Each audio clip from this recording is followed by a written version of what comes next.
జీవితమొక పయనమని గమ్యము తెలియదని తెలిసిన ఈ మనిషి పయనమాగదు.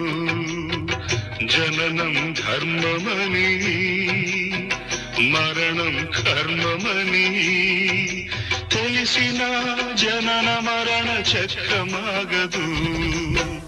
మరణం తథ్యమని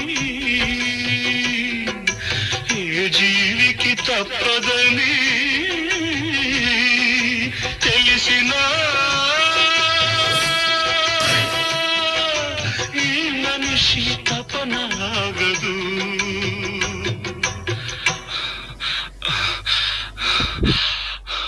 ఈ బ్రతుకు తపనాగదు.